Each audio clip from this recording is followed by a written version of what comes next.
तो आज हम एरिया ऑफ सर्कल का डेरिवेशन करेंगे, that is pi r square. कि फार्मूला आया कहाँ से, बेसिकली हमें डेफिनेट इंटीग्रल्स का यूज़ करेंगे, कैलकुलस का यूज़ करते हुए एरिया का डिराइव करेंगे। तो इसके लिए हमें एक कार्टेशियन प्लेन पे एक यूनिट सर्कल को कंसिडर करना पड़ेगा, क्योंकि सर्कल का एरिया फाइंड करना है। तो let's suppose it is a unit circle of radius 1। अब इस सर्कल का जो ये सेंटर है, ये कार्टेशियन प्लेन के ओरिजिन पे सपोज करना है 0,0 पे आएगा, और ये जो लेंथ है इसके रेडियस की वो समझ लेनी है r है। तो ये वाला पॉइंट चूँकि x एक्सिस का r है और y एक्सिस 0 है, तो r,0 कोऑर्डिनेट आ जाएंगे, और इस वाले पॉइंट के कोऑर्डिनेट आ जाएंगे 0,r। ये बात तो बेसिक सी पता है।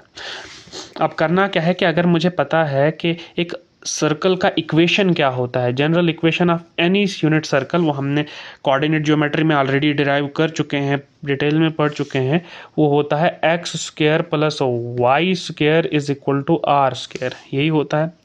अब इसका यूज़ करते हुए हम इसको डिराइव करेंगे। मुझे पता है कि इस यूनिट सर्कल में 4 क्वाड्रेंट्स हैं, इन 4 क्वाड्रेंट, और ये चारों क्वाड्रेंट्स इक्वल होते हैं क्योंकि सिमेट्रिकल हैं। अगर मैं किसी एक क्वाड्रेंट का एरिया फाइंड कर दूं और उसके 4 से मल्टीप्लाई कर दूं तो पूरे सर्कल का एरिया निकल जाएगा। तो मुझे किसी एक क्वाड्रेंट का जो एरिया है वो फाइंड करना है। तो उसके लिए मैं लिखूँगा area of quadrant. Area of quadrant को फाइंड कर मैं इस वाले क्वाड्रेंट को अगर कंसिडर करूं तो आपने एक थिन स्ट्राइप यहाँ पे कंसिडर करनी है, जैसा कि आप अक्सर इंटीग्रल्स में करते हो, जिसका एक इनफाइनाइटली स्मॉल ब्रेड्थ जिसको मैंने dx का, इसका लेंथ y है। इस थिन स्ट्राइप का एरिया मुझे पता होना चाहिए, वो होता है y dot dx, length into breadth. अब लेकिन मुझे पूरे इस क्वाड्रेंट का फाइंड करना है, that will be integral of y dot dx। अब इंटीग्रल कहाँ से कहाँ मुझे पता है कि ये 0 लाइन से लेकर r तक, 0 to r तक, तो ये फर्स्ट क्वाड्रेंट का एरिया मेरे पास आ चुका है।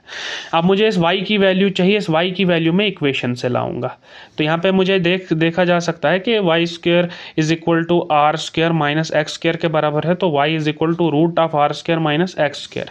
इसको यहाँ पे आप सब्सटीट्यूट करो तो integral from 0 to r, y की जगह पे root of r square minus x square dx। अब यहाँ पे मैं देख सकता हूँ कि एक क्वाड्रेंट का एरिया निकल गया है। अब पूरे सर्कल का एरिया निकालने के लिए 4 से मल्टीप्लाई करूँगा, integral from 0 to pi root of r square minus x square dx।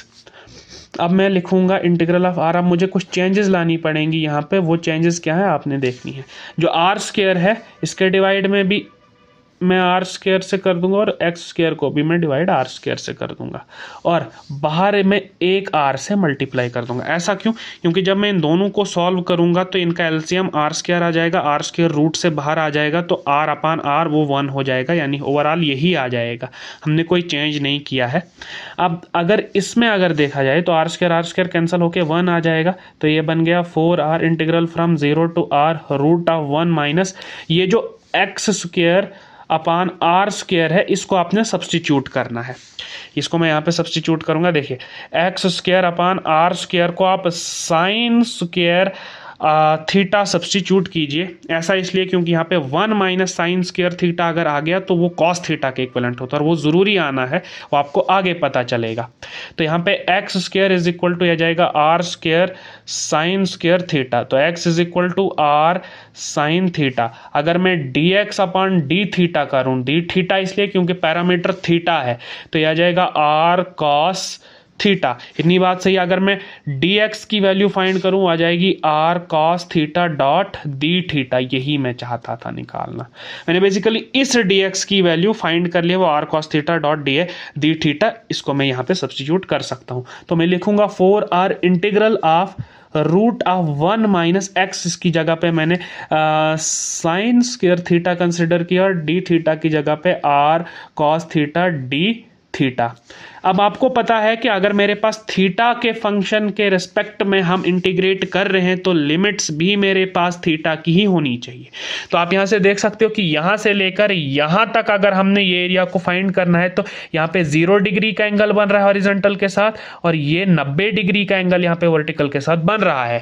तो मैं लिखूंगा इंटीग्रल फ्रॉम 0 to 90 डिग्री के लिए हम रेडियंस में पाई बाई 2 लिखते हैं। इतनी बात सही है।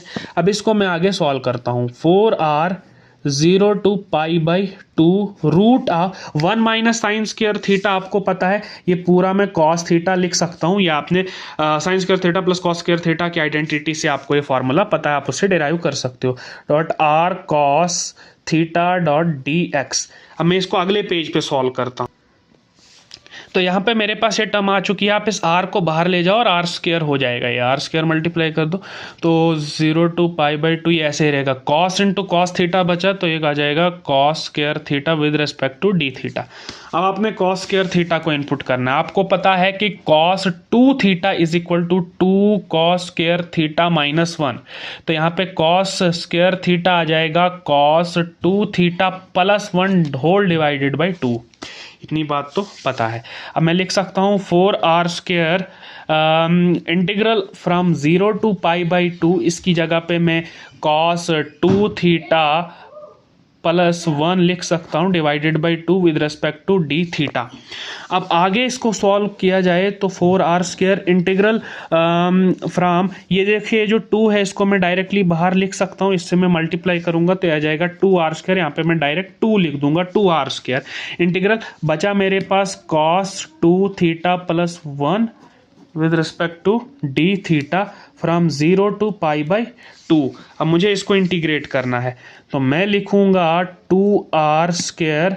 अब मैं डायरेक्ट इंटीग्रेट करूंगा, कॉस थीटा का इंटीग्रल होता है साइन माइनस साइन। अब यहाँ पे 2 थीटा है तो 2 थीटा डिवाइड में इसका जो पैरामीटर है 2 थीटा, या इंटरनल फंक्शन है 2 थीटा, इसका डिफरेंशिएशन दैट इज 2 प्लस यहाँ पे 1 का आ जाएगा थीटा फ्रॉम लिमिट्स आ जाएंगी 0 टू पाई बाई 2। ये इंटीग्रल सॉल्व हो चुका है। अब इसमें लिमिट्स को पुट करना है तो ये आ जाएगा 2r स्क्वायर, यहाँ थीटा की जगह अपर लिमिट को पहले पुट कीजिए आप तो ये आ जाएगा पाई बाई 2, मैंने इसको पहले लिखा पाई बाई 2 माइनस ये साइन। अब देखिए 2 थीटा है, ये 2 थीटा की जगह पे मैं जब ये थीटा को पाई बाई 2 लिखूंगा तो ये 2 बाई 2 4 हो जाएगा, और 4 से 4 2 से 4 कैंसिल तो ये पाई बाई 2 ही आ जाएगा। तो मैं डायरेक्ट साइन पाई बाई 2 लिख लूंगा और माइनस कर दूंगा। ये देखिए 0 जब यहाँ पे मैं पुट करूंगा तो ये पूरा साइन 0 आ जाएगा, साइन 0 0 होता है, 0 प्लस 0 इज 0, मैं डायरेक्ट 0 इनपुट कर सकता हूँ, लंबा खींचने की कोई ज़रूरत नहीं है। 2r square. अब यहाँ पे देखिए मेरे पास पाई बाई 2, ये बात याद रखनी है 2 जो है पूरे साइन पाई के डिवाइड में है, ना कि पाई बाई 2 के डिवाइड में है, क्योंकि यहाँ पे आप देख सकते हो 2 पूरे साइन पाई के डिवाइड में। आप ये देख सकते हो कि यहाँ जाएगा पाई बाई 2 माइनस, देखिए साइन पाई यानी साइन 180 डिग्री पे साइन 0 होता है, साइन 0 बाई 2 आ जाएगा, यानी 0 बाई 2 0 ही आ जाएगा, तो आप 0 लिख सकते हो डायरेक्ट। अब यहाँ पे देखिए यहाँ पे पाई बाई 2 सिर्फ ये पाई बाई 2 बचा है, 0 तो कोई नहीं बचा। अब इस 2 से इस 2 को कैंसिल कीजिए तो यहाँ पे pi multiplied by r square, यही आप